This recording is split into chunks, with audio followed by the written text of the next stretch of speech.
معايا هنا لتر من الحليب. يفضل يكون دسم مظبوط، ما يكونش خالي الدسم. هرفعه على النار يغلي.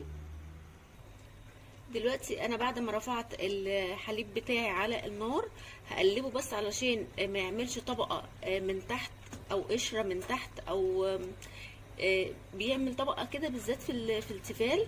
فانا هقلبه كده باستمرار، مش عايزة الطبقة دي خالص. دلوقتي اللبن بتاعي ابتدى يغلي خلاص، كده بقى جاهز معايا. هطفي عليه النار وهسيبه بقى يهدى تماما. انا عايزاه يدوب دافي، قريب كده من دموع العين لما بتنزل عيننا ما بنحسش بيها، بتبقى يدوب بس دافيه. انا عايزاه بالدرجه دي. دلوقتي بعد ما اللبن بتاعي بقى دافي معايا هحط شويه منه على علبه زبادي اللي هي 100 جرام بالشكل ده كده. دلوقتي بقى هدوب الزبادي في اللبن بتاعي كويس جدا، مش عايزه فيه اي تكتلات. دلوقتي بقى هنزل بالزبادي على اللبن بتاعي. زي ما قلنا اللبن دافي بالشكل ده كده. انا ما حطيتش سكر لان انا الحاجات اللي هحطها معايا بطعم الفراوله مسكره. بس الاول قبل ما نحط الحاجات نقلب بقى الزبادي مع اللبن كويس جدا، عايزاه كله يتجانس مع بعضه. دلوقتي دوبت الزبادي بتاعتي كويس جدا.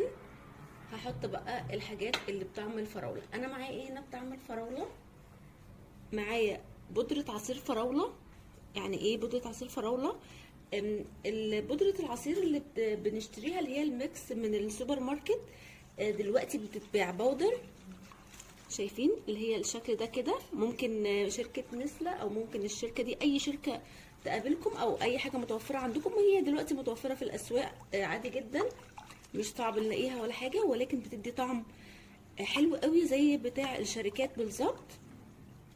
دلوقتي لتعزيز اللون وكمان برضو الطعم، ولان مع ان الطعم بجد يعني واضح جدا ومقوي جدا والريحه قلب الدنيا، الا انها هحط جيلي الفراوله وممكن ما نحطهوش خالص. وممكن نبدل بودره العصير اللي انا حطيتها بجيلي الفراوله، مش جيلو اللي هو اللي بنجيبه من عند مستلزمات الحلويات. وخطوه مهمه جدا، انا والحليب بتاعي بيبرد كل شويه اقلب فيه عشان ما يعملش وش معايا. وما كنتش عايزه اشيل الوش خالص، انا كنت عايزه الزبادي بتاعتي تكون غنيه ودسمه. واللي حابب يحط سكر طبعا ممكن، ولكن انا العصير بتاعي فيه نسبه من السكر، وكمان الجيلو فيه نسبه من السكر، فانا اكتفيت بالسكر ده. اللي حابب الحاجه مسكره زياده ممكن يزود معلقه من السكر. دلوقتي بقى البولات بتاعتي، اي بولات اي كوبايات اي حاجه موجوده عندنا، المهم الطعم مش الشكل. هنحط بقى الزبادي بتاعتنا بالشكل ده كده. هنعبي كل الكميه اللي معايا. دلوقتي خلاص انا حطيت الزبادي بتاعتي في البولات، حطيتهم في اي صينيه او صاج، اي حاجه عندي هنا ميه سوري ميه دافيه مش مغليه. هحط تقريبا نص الصاج بتاعي، وخلي بالي ما احطش ميه ابدا في الزبادي او ما اجيبش عليها ميه. شايفين الميه مش مغليه ولكن يا دوب دافيه. دلوقتي بقى هغطي الزبادي بتاعتي ببلاستيك راب. انا عايزه احافظ على الدفى بتاع الميه، واحطها بقى في مكان دافي مده ما تقلش من 4 ل6 ساعات.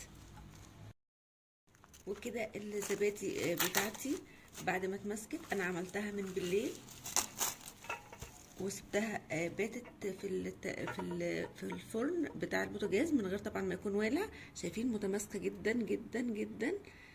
شايفين؟ انا بس حابه احطها كمان ساعه او ساعتين في التلاجة. هي دلوقتي هتبقى كريمي، ولكن نوعا ما هتلاقيها يعني مش ماسكه نفسها قوي، ولكن اللي بحبها كده هي خلاص كده جاهزه. لكن انا بحبها تكون متماسكه شويه، فاحطها في التلاجة. وبكده بقى الزبادي بتاعتنا بعد ما بقت جاهزه معانا، عايزه اقول لكم ريحتها وطعمها تحفه جدا. شايفين؟ نشوف بقى القوام مع بعض. المعلقه بتمشي لوحدها. شايفين؟ بجد حلوه جدا. شايفين بقى؟ بجد كريمي جدا جدا جدا. ريحتها وطعمها زي الفراوله اللي بنجيبها من السوبر ماركت بالظبط.